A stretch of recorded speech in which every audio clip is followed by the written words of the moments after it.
Everybody, welcome to session 4, Distorted Thought Patterns. This will be a 2-part session. In the first part, we'll be discussing 6 different thought distortions, and the remainder will follow in part 2 next week. Please don't forget to press like and subscribe.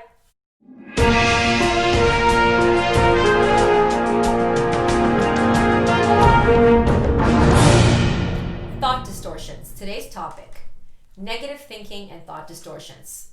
What are thought distortions?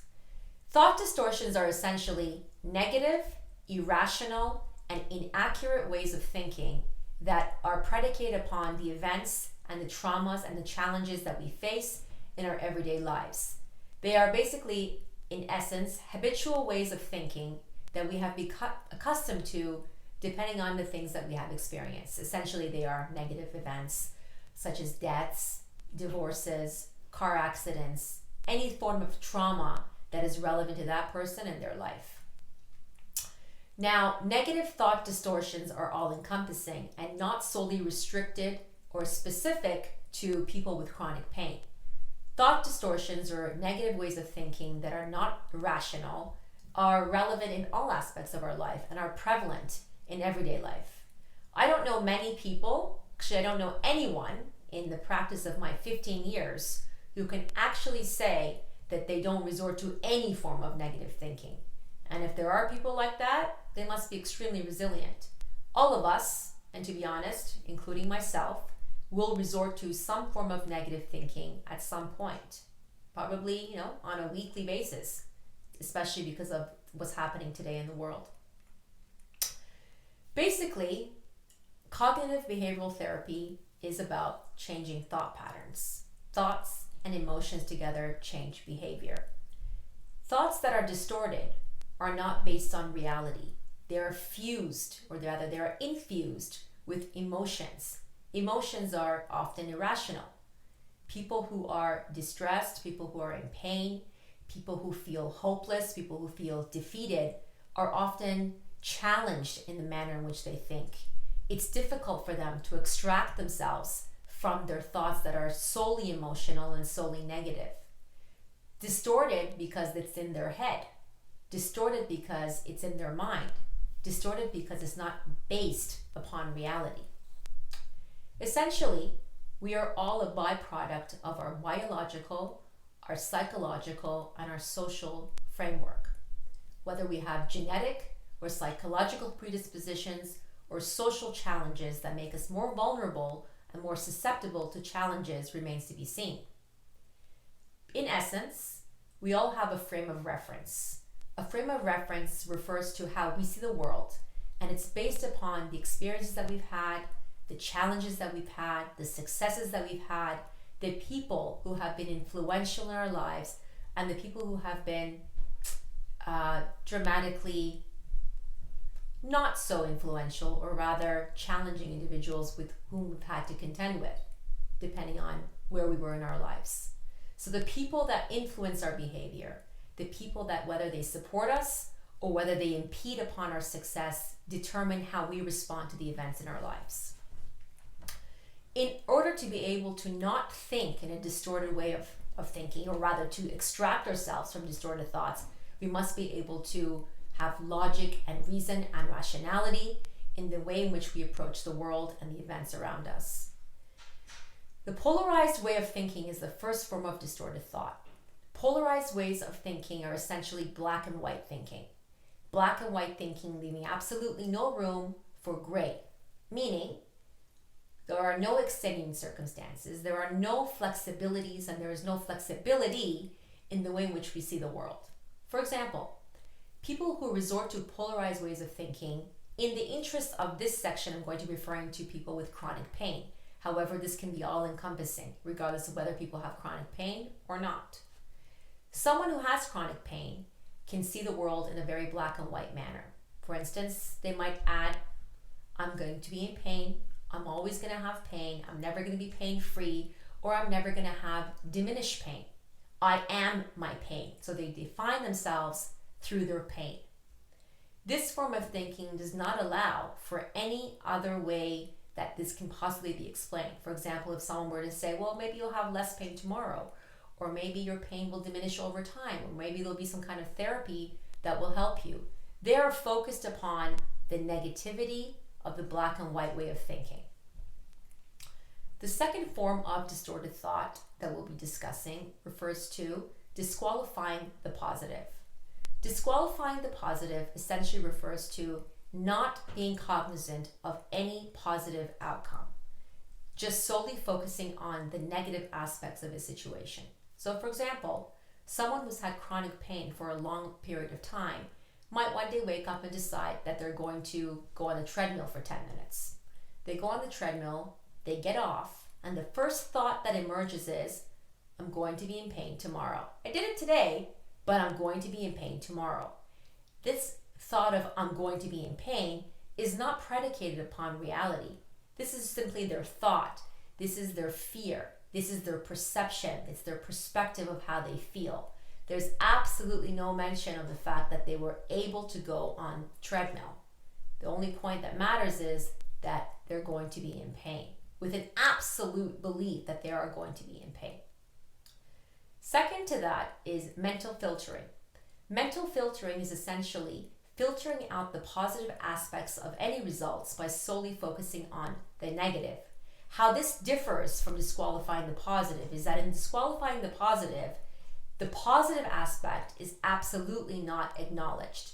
In mental filtering, for example, someone might be able to say, okay, I've had chronic knee pain for about 15 years. Today I'm going to practice dancing for 20 minutes. So they dance for 20 minutes. As soon as they're finished, their first thought is, I danced for 20 minutes, but I used to be able to dance for 2 hours. So rather than focusing on the fact that they've actually made progress, they've actually been able to dance rather than sitting on the couch, they're focusing on the fact that they were able to do it 2 hours before. One of the challenges that people with chronic pain suffer from is the fact of comparing themselves from present to past, comparing themselves for who they were before the pain and who they are now. This tendency towards comparing to the past has the chances of extending your pain. It also impedes upon your ability to think positively and to cope, because you're constantly comparing to what was as opposed to what is. The reality is the reality. However unpleasant, however difficult to contend with, it is the reality. The further you are able to extend yourself in whatever progress you've made without focusing on what it was like before, the more success and progress you'll make. The more you focus on the past, what you did in the past, what you were able to do, who you were, who you are now, can all be self-defeating and unproductive thoughts. Overgeneralization is another form of distorted thinking. Overgeneralization refers to arriving at a conclusion solely based on one single incident to the exclusion of any possible circumstance or outcome or consequence. For example, let's say someone goes on the elliptical for 15 minutes. They get off the elliptical and they experience pain. To them, that concludes that because they went on the elliptical, they are now in pain. Therefore, going on the elliptical will always result in pain. Maybe they'll be in pain and maybe they won't. Maybe they didn't stretch enough beforehand. Maybe they pushed themselves too much. Maybe they were having a bad day. Maybe they didn't take their meds. There are various different reasons as to why that situation may have occurred. However, to that person, the only conclusion is that the reason I'm in pain is because I went on the elliptical and I must not ever go on the elliptical. Jumping to conclusions and mind reading are other forms of distorted thinking. Now, no one can guess what we're thinking. No one knows what's going on, at least not now. Maybe 10 years from now, people will be able to read each other's minds. However, currently, no one knows what's happening. People who have chronic pain also suffer from low self-esteem and self-confidence. Their lives have been altered. Their ability to succeed, their ability to be functional, their ability to be social, everything has been impeded upon by their chronic pain. So how they feel about themselves, their self-concept, their ability to see themselves as useful members of society has now been diminished. So quite often, people who have chronic pain when they are in social settings, might find themselves not being able to engage as they used to. They might find themselves not being able to make contributions or to discuss. They might become more of an introvert as opposed to extrovert. They might think that other people are judging them or are comparing them to how they used to be. These are all thoughts that are irrational. These are all thoughts that are within their head. Essentially, they can't get out of their head. They cannot extract themselves from their negative emotions, no matter how hard they try. The problem lies in the fact that the more they resort to this form of thinking, the more they decide, or subconsciously or consciously, they withdraw from social situations, which essentially renders them become more socially isolated. The more socially isolated they become, the more anxious and depressed they feel, the more likely they are to not engage in such activities. And social support is very important for people who have chronic pain. The ability to feel validated, the ability to be empathized, the ability to be around people and to engage, even for a short amount of time, to not be in one's head is essential in order to move forward. Now, I'm not suggesting that thinking positively is the only ingredient or is the only thing that is required in order to move forward, whether it's with respect to chronic health, chronic pain, or life goals in general. There are other things that have to come into play. Just thinking positively is not sufficient. Making an effort, willpower, discipline, having goals are also very important. Now, thinking negatively depletes you of energy. It affects your abilities. It affects your self-esteem. It affects people around you. People often don't like to be around negative people. Now, that is not to say that you should never be negative or that it's possible to always have a positive outlook. It certainly is not. There are some situations or circumstances that are absolutely not within our control. For example, the one that we're all in right now. This nightmare is not within our control.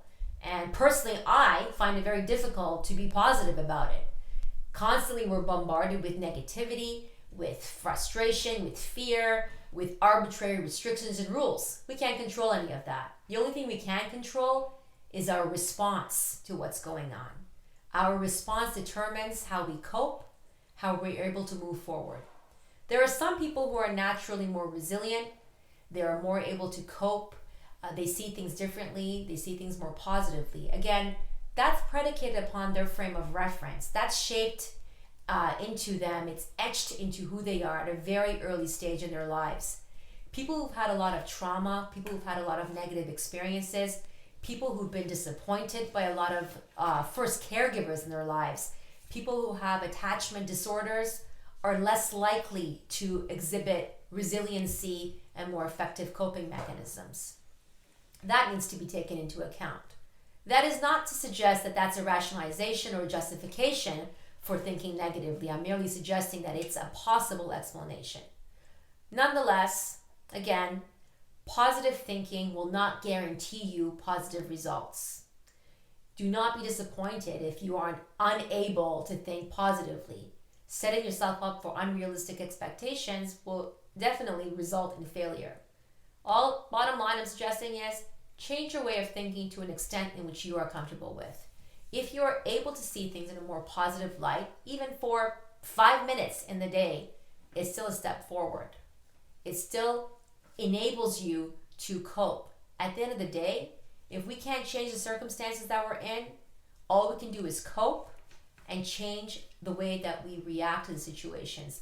Once our reactions are more proportionate to the situation, it's easier to cope. Please stay tuned for part 2 of Distorted Thought Patterns next week. Please don't forget to press like and subscribe. Thank you.